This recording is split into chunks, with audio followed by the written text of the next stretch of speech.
నమస్తే, welcome to our channel. నేను మీ సిరి. ఈ రోజు మనతో పాటు ఉన్నారు ప్రముఖ పొలిటికల్ అనలిస్ట్ జగదేవ్ గారు. నమస్కారం సార్. నమస్తే అండి. సార్, నిన్న చూసినట్టయితే మీరు బిగ్ బాస్ 7 ఉల్టా పుల్టా, సో ఈ సీజన్లో ఏంటంటే చాలా ఉల్టా పుల్టా సంఘటనలు జరిగాయి. అలానే ఇప్పుడు ఏంటంటే ఒక 3-4 డేస్గా మనం చూసుకున్నట్టయితే ఓటింగ్ చూసినట్టయితే శివాజీ గారు ఉన్నారు మనం ఫస్ట్ ప్లేస్లో చూసుకుంటే. 4 రోజులలోనే మళ్ళీ అంతా చేంజ్ అయిపోయి మన ప్రశాంత్ అని విన్నర్ అని డిక్లేర్ చేసేసారు. సో ఈ పరిణామాలు ఎలా ఉంటాయి అంటే, ఇంకొకటి ఏంటంటే ఇది విన్నర్ అయింది ఒక ఎత్తు అయితే, మన వాళ్ళ ఫ్యాన్స్ అని చెప్పుకోవడం వల్ల ఏంటంటే బస్సుల్ని కారద్దాలు ఇలా పలగొట్టడం వల్ల సజ్జనర్ గారు ప్రశాంత్ గారికి భారీ షాక్ ఇచ్చారని చెప్పుకోవాలి. సో ఈ పరిణామాలను ఎలా తీసుకోవాలి సార్?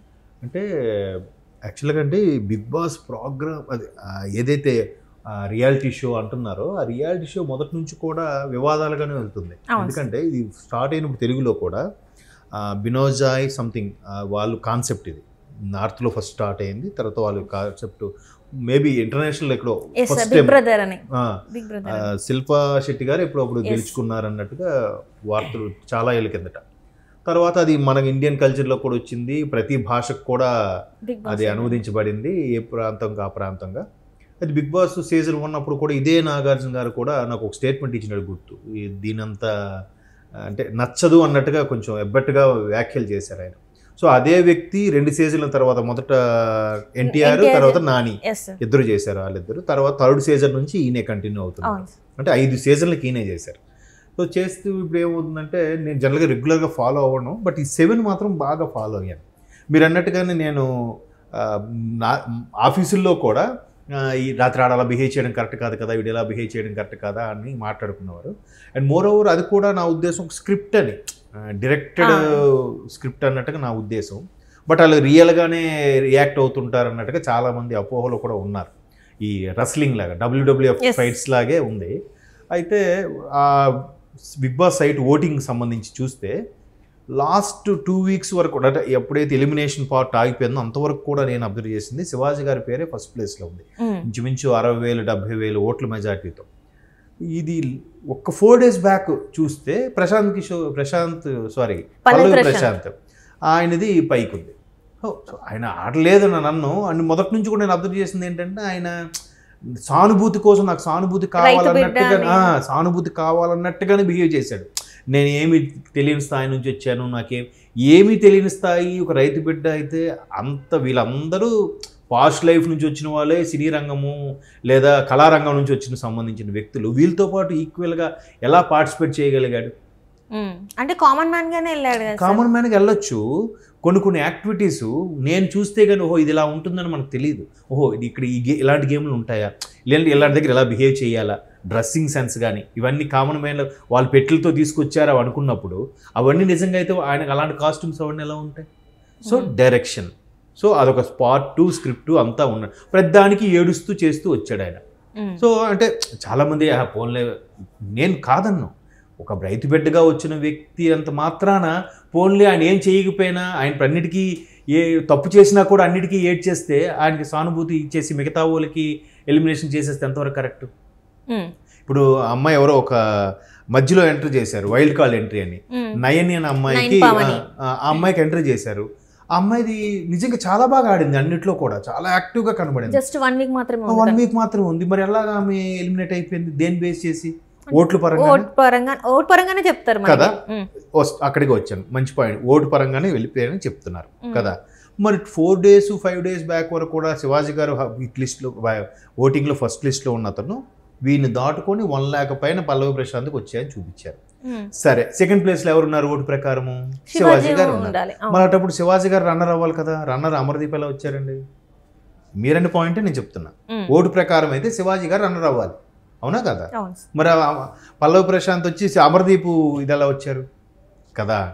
సో ఇవన్నీ కాదు అంటే, అదే నాగార్జున గారు ఫస్ట్ స్టేట్మెంట్ ఏదైతే ఇచ్చారో అదే ఇక్కడ నిజం అనుకుంటున్నాం మనం. ఆల్మోస్ట్ అక్కడ డైరెక్షను, కాన్సెప్ట్, ఎవరిని పెడితే మనకి రేటింగ్ వస్తుంది, ఎవరిని పెడితే యాడ్స్ రెవెన్యూ బాగా వస్తుంది అనే దీని మీదే నడుస్తూ వెళ్తున్నట్టుగా నాకు అనిపించింది.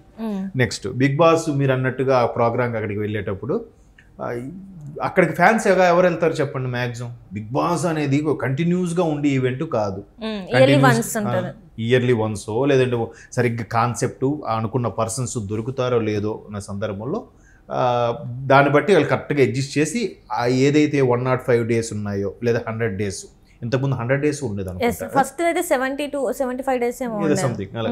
ఆ 100 days లో స్క్రిప్ట్ అంతా రెడీ చేసుకోవాలి, ముందే బౌండెడ్ స్క్రిప్ట్ అనుకోవాలి ఒక అలా ప్రకారం రియాక్ట్ అవుతారు తప్ప పల్లవి ప్రశాంత్ గారు అలాగే నేను ఆయన డిగ్రేడ్ చేసే ఉద్దేశం కాదు నాకు. ఇప్పుడు ఆయనకి ఇచ్చేంత మెరిట్ అయితే కాదు. ఇప్పుడు అర్జున్ ఉన్నారు, ఆ టాప్ 6 లో ఫస్ట్ అర్జున్ ఎలా వెళ్ళిపోయారు? ఆయన ప్రతిదీ బాగా ఆడాడు. అంటే ఆయన ఆఫ్టర్ 5 weeks తర్వాత వచ్చాడు. వచ్చినోడు బాగా ఆడలేదా? ఎక్కడ పైగా అందరితో వివాదాలు లేవు ఆయనకి, చాలా డీసెంట్ గానే ఉన్నాడు, అన్ని బలంగా చాలా ఆడాడు మరి కదా. చిన్న ఎగ్జాంపుల్ చెప్తాను. లాస్ట్ టైం అర్జున్ ఒక దీనికి వెంటనే గంట కొట్టాలన్నప్పుడు ఎవరైనా పరిగెట్టినప్పుడు చేతులు ఊపుతారు, ఊపినప్పుడు ఈయన తగిలింది చెయ్య. ఎవరికి? పల్లవి ప్రశాంత్కి.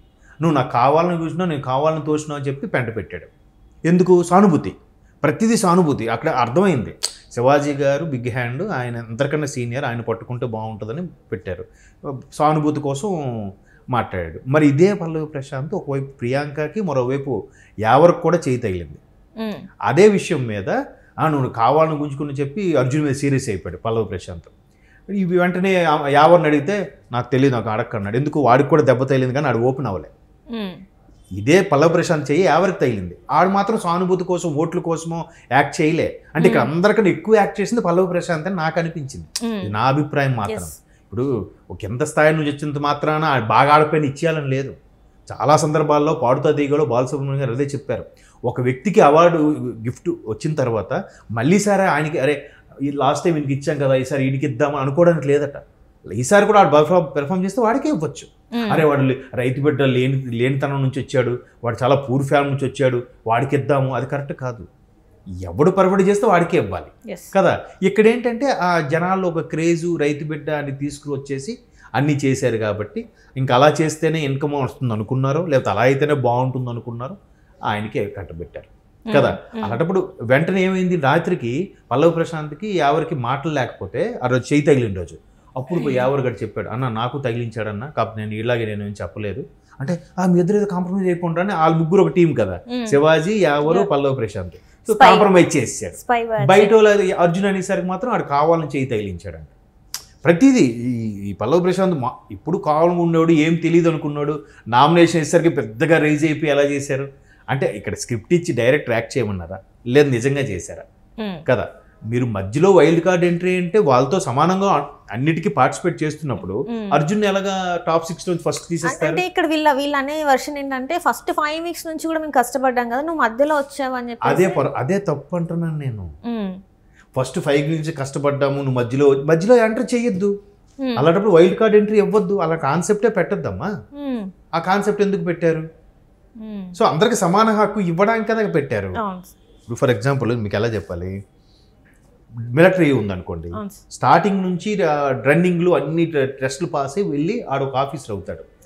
డిగ్రీ మీద కంబైన్డ్ డిఫెన్స్ సర్వీస్ అని ఉంటుంది, వీడి టెస్టులు పాస్ అయ్యి వీడు వెళ్తాడు, వీడు మిలిటరీకి వెళ్తాడు, డైరెక్ట్గా ఆఫీసర్ పోస్ట్కి వెళ్తాడు డిగ్రీ మీద, సిడిఎస్ అని రాసి.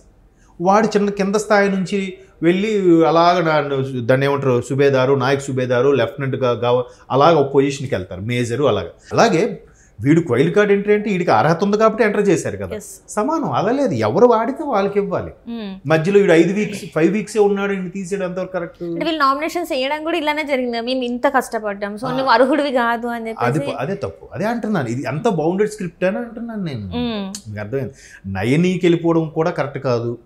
ఆమెని అసలు మరి ఎక్కడ ఛాన్స్ ఇచ్చారు? అలాగైతే తక్కువ ఉల్టా పల్టా అని చెప్పేసి తక్కువ ఓట్లు ఉన్న రతికాకి తీసుకొచ్చారు కదమ్మా. సో అక్కడ కూడా రతికా కన్నా ముందు తేజ గారు వెళ్ళిపోయాడు, రతికా ముందు వెళ్ళిపోవాలి. బట్ రతికాని ఒక వారం ఎందుకు ఉంచారు? ఫిమేల్ అట్రాక్షన్ తక్కువ మంది అయిపోతున్నారనే కాన్సెప్ట్లో ఎక్కడ చూడరు అని చెప్పి ఆమె నుంచి తేజాని పంపించేశారు. క్లియరా? మరి ఇప్పటికైనా అర్థమైందా? మీరు ఇప్పుడు ఓట్ల ప్రకారం అంటారా, ఇది ఒక స్క్రిప్ట్ ప్రకారం డైరెక్షన్ అంటారా, మీరే చెప్పండి. సో అది తర్వాత అటువంటి దానికి వెళ్ళి అక్కడికి వెళ్ళి అన్నపురుషుడికి అంత క్రేజీగా చేయడము, అది వేలం వెర్రి, అది అంతే. బట్ పెర్మిషన్ తీసుకోవాలి. ఇప్పుడు అదే పోలీసులు రియాక్ట్ అవ్వకపోతే ఏమంటాం? వీళ్ళంత విచ్చలవిడిగా బిహేవ్ చేస్తున్నా, ఫ్యాన్స్లుగా అన్ని బదలు కొట్టేస్తున్నా, పోలీసులు పట్టించుకోవట్లేదు, అదే పోలీసులు అంటాం. ఆ పోలీసులతో ఊరుకుంటామా? ప్రభుత్వం ఏం చేస్తుందని చెప్పి రేవంత్ రెడ్డి గారు ప్రభుత్వం మీద పడతాం. పడతారా లేదా? సో ఇవన్నీ ఉంటాయి కాబట్టి ఒకదానికొకటి లింకప్. వీళ్ళు వెళ్ళి ఏదో ఫ్యాన్స్గా ఉండాలి కానీ ఫ్యాన్స్గా ఉండకూడదు. పిచ్చి ఫ్యాన్స్గా ఉండొచ్చు, పిచ్చ అని ఉంటుంది నెక్స్ట్ లెవెల్, అక్కడికి వెళ్ళొద్దు ఎవరికి. అంటే ఇప్పుడు ఇది సార్ దీన్ని ఎలా పరిగణించాలి అంటే ఒక నార్మల్ అంటే ఆర్డినరీ మ్యాన్గా అసలు ఎట్లాంటి సెలబ్రిటీ ఫేమ్ లేని ఒక మనిషి లోపలికి వెళ్ళి అది సంపాదించుకున్నారా లేకపోతే ఎవరైనా ఇది చేయించారా అనేది డౌట్ సార్. ఎందుకంటే ఈ మనిషికి ఇంతమంది ఫ్యాన్స్ ఎక్కడి నుంచి వచ్చారు అంటే ఇది సెలబ్రిటీ కాదు కదా, నార్మల్ మనిషి కదా. సో ఇప్పుడు ఇలాంటి యాక్షన్ తీసుకున్నాక ఇప్పుడు పల్లవి ప్రశాంత్ ఏం చేశారు, ఆయన ఫ్యాన్స్గా చేసిందని ఇది ఒక వర్షన్. సో ఇది ఎలా తీసుకోవాలి సార్? అంటే ఈ షో వల్ల ఎన్ని జరుగుతున్నాయి అనుకోవాలా, షోది తప్పు అనుకోవాలా లేకపోతే అసలు ఎవరిది తప్పు అనుకోవాలి? అంటే ఇంకోటి కూడా చెప్తానండి, చెట్టు ముందా విత్తనం ముందా అన్నట్టుంది పరిస్థితి. ఇప్పుడు కొన్ని సన్నివేశాలు చూస్తే ఈ సినిమాలు చూసి నేర్చుకుంటున్నారా అంటారు చాలా మంది ఏజ్డ్ పర్సన్స్, చాలా మంది అలానే. బట్ డైరెక్టర్లు తన లైఫ్లో కానీ లేదంటే ఎక్కడో చదివిన కథ ప్రకారం కానీ ఒక ఆర్టికల్ ఎక్కడైనా పేపర్లో ఎక్కడో జరిగింది పేపర్గా చూడడం కానీ లేదా వాళ్ళ లైవ్ ఎక్స్పీరియన్స్ చేయడం కానీ అవి తీసుకొచ్చి స్క్రిప్ట్గా అందులో సినిమాలో పెడుతున్నారు. సో ఏది ముందంటారు? వాళ్ళు విన్నదే ఎక్కడో జరిగిందే తీసుకొచ్చి సినిమాలో పెట్టడం వల్ల అది చూసి జనాలు నేర్చుకుంటున్నారా లేదా జనాలు చేసిందే తీసుకొచ్చి సినిమాలో పెడుతున్నారంటే ఏం చెప్తాం మనం కదా. అంటే సందర్భం బట్టి కొన్నిసార్లు ఏంటి డైరెక్టర్ క్రియేటివ్గా ఆలోచిస్తాడు, క్రియేటివ్గా ఆలోచించి అబ్బా ఇలా అయితే ఎలా ఉన్నావు అని ఆలోచించి పెట్టిన సందర్భాలు ఉన్నాయి కొన్ని. సో అలాంటప్పుడు జనాలు అది చూసి నేర్చుకునే సందర్భాలు ఉన్నాయి. ఎందుకంటే నాకు బాగా గుర్తు, నేను చిన్నవాడిని అంటే ఎలిమెంటరీ స్కూల్లో చదువును ఒక 3rd క్లాస్ 4th క్లాస్ చదువు చిన్న గుర్తు. శివ సినిమా ఆ రోజుల్లో మా కజిన్స్ వాళ్ళు మాట్లాడుకునేవారు. ఆ శివ సినిమా చూశాక సైకిల్ చైన్లు తీసుకొట్టుకున్నారంట కాలేజీల్లో. అమ్మో, అంత ఇంపాక్ట్ ఇచ్చింది. సో అది అక్కడ సినిమా ఇంపాక్ట్. నెక్స్ట్ ఫ్యాక్షనిజం సినిమాలు వస్తున్నాయి. అసలు రాయలసీమలో ఇలాంటి ఫ్యాక్షనిజం ఉన్నాయి కాబట్టి, పగలు ప్రతీకారాలు కక్షలు ఉన్నాయి కాబట్టి దాన్ని బేస్ చేసి సినిమా తీస్తున్నామని చెప్పి ఇప్పుడు చెప్తున్నారు. ఇక్కడ ఇది ముందు జరిగింది, అక్కడ అది ముందు జరిగింది, ఇటు అటు జరుగుతుంటాయి. బట్ ఏది ముందా అని చెప్పలేము. సినిమా మొన్న స్టార్ట్ అవ్వలేదుగా, ఇప్పుడు 100 ఏళ్ళ పైన అయిపోయింది సినిమా స్టార్ట్ అయ్యి కదా ఇండియాలో. కాబట్టి అలాంటి మనం చెప్పలేం. అలాంటి ఫ్యాన్స్ ఇవన్నీ కూడా ఉదాహరణ ఏది ముందంటే ఏం చెప్తాను చెప్పండి. సో సహజం ఇలాంటివి. Right sir, thank you so much sir.